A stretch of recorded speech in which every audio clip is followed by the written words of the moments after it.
నమస్తే. నా పేరు డాక్టర్ సత్యప్రసాద్ బాల్కి.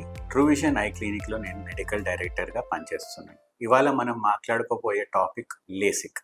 LASIK eye surgery. లేసిక్ అంటే దాని full form laser assisted in situ కెరటోమిలియోసిస్.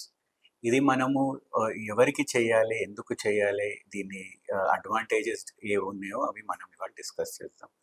LASIK అనే ఆపరేషన్ మనము కన్నులో నల్లగుడ్డు అంటే మన కార్నియా కన్నుపాప అని అంటాం కదా, ఆ స్ట్రక్చర్ మీద చేయబోయే ప్రొసీజర్. సో అద్దాలు వేసుకున్న వాళ్ళకి అద్దాలు వేసుకోవాలని లేనప్పుడు మనము లేజర్తోని ఈ నల్లగుడ్డు లేదా ఈ కనుపాపం పైన లేజర్తోని దీన్ని రీమోడల్ చేస్తాం. అంటే ఈ పవర్ మైనస్ కానికి, అంటే ఈ పవర్ వెళ్ళిపోవడానికి మనము లేజర్తోని కార్నియా షేప్ కొంచెం మార్చేస్తాం. దీన్ని లేసిక్ అని అంటారు. లేసిక్లో మనకి చాలా డిఫరెంట్ టైప్స్ ఆఫ్ ప్రొసీజర్స్ ఉన్నాయి. లేసిక్లో first and foremost PRK, photo refractive keratectomy, లేదా ఫెమ్టో అసిస్టెడ్ లేసిక్, లేదా కాంటూరా లేసిక్, లేదా స్మైల్ అనే ప్రొసీజర్స్. ఇవన్నీ different types of laser procedures అన్నమాట. ఇది కూడా పేషెంట్స్ హై పవర్స్ ఉన్న వాళ్ళకి లేసిక్ సూటబుల్ కాకపోతే ఐసిఎల్, ఇంప్లాంటబుల్ కొలామర్ లెన్స్ అనే ప్రొసీజర్ కూడా చేస్తుంటాం. లేసిక్లో మనకి అవసరం పడే టెస్ట్లు అనుకుంటే ఫస్ట్ అండ్ ఫార్మోస్ట్ మీ ఐ డాక్టర్ది ఒక థరో ఐ చెకప్ చేయించుకోవడము.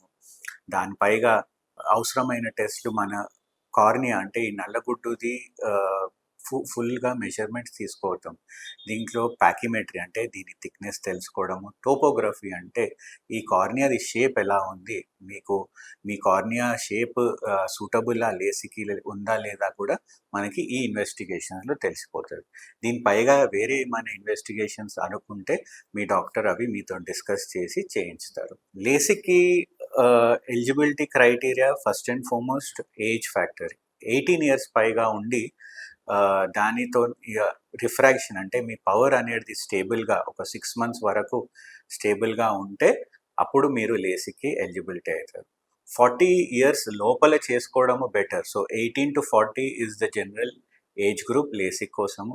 ఎందుకంటే 40 తర్వాత మనకి దగ్గర చూపు, నియర్ సైటెడ్నెస్, ఏదైతే రీడింగ్ గ్లాసెస్ అంటారో ఇవి రావడంతో కొంచెము లేసిక్ ఈ ఏజ్ గ్రూప్లో మేము ప్రిఫర్ చేయము. ఎందుకంటే రీడింగ్ గ్లాసెస్ లేదా నియర్ సైటెడ్నెస్ కోసము లేసిక్ పని చేయదు. దీనిపైన మనము వేరే ఏదైనా స్పోర్ట్స్ యాక్టివిటీ ఉన్న వాళ్ళు, బాగా యాక్టివ్గా ఉన్నారు, ఫిజికల్ యాక్టివిటీ బాగున్నది, ఎక్సర్సైజ్ చేస్తున్నారు, లేదా ఏదైనా అథ్లీట్స్ ఉన్నారు, వీళ్ళకి కూడా కాంటాక్ట్ లెన్స్ లేదా అద్దాలు పెట్టుకునే ఇబ్బంది లేకుండా చేయబోయే ప్రొసీజర్ కూడా లేసిక్ అవుతుంది అనమాట. కాంటాక్ట్ లెన్స్ ఇన్కంపాటబిలిటీ, కొంతమంది పేషెంట్స్కి కాంటాక్ట్ లెన్స్ వేసుకుంటే అదొక అలర్జిక్ రియాక్షన్ లేదా రెడ్నెస్ అవుతుంటుంది. వీళ్ళకి కూడా లేసిక్ బాగా సూటబుల్ అనమాట. పవర్గా చూస్తే మయోపియా అంటే మైనస్ పవర్ ఉన్న వాళ్ళకి లేసిక్ ఈజీగా చేయొచ్చు. ఈ మైనస్ పవర్లో కూడా కొంచెం రేంజ్, యూజువల్గా 6-7 అలాంటి హై పవర్స్ ఉన్న వాళ్ళకి కార్నియా స్ట్రక్చర్ చూసుకొని లేసిక్ లేదా ఐసిఎల్, ఇంప్లాంటబుల్ కొలామర్ లెన్స్ అనే ప్రొసీజర్ అడ్వైస్ చేయబడుతుంటుంది. హైపరోపియా అంటే ప్లస్ పవర్ ఉన్న వాళ్ళకి కొంచెం లేసిక్ హయ్యర్ రేంజ్లో కుదరదు. ఎందుకంటే ఆ హైపరోపియా కరెక్షన్ పూర్తిగా రాదు.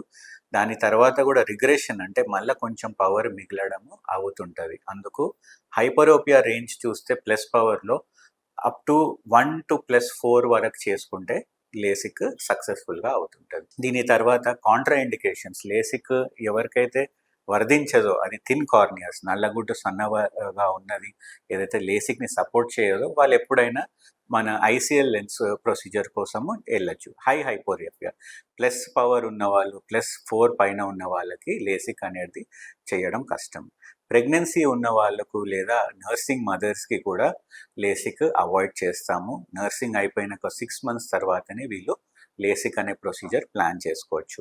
యూజువల్గా ఇది ఒక చాలా సేఫ్ ప్రొసీజర్. ఎందుకంటే కార్నియా మీద చేయడము చాలా తొందరగా అయిపోయే ప్రొసీజర్. బ్లీడింగ్ అనేది, అనస్థీషియా అనేది ఏమి దీనికి అవసరం పడనందుకు మనకి కాంప్లికేషన్స్ కూడా చాలా తక్కువ చూస్తాము.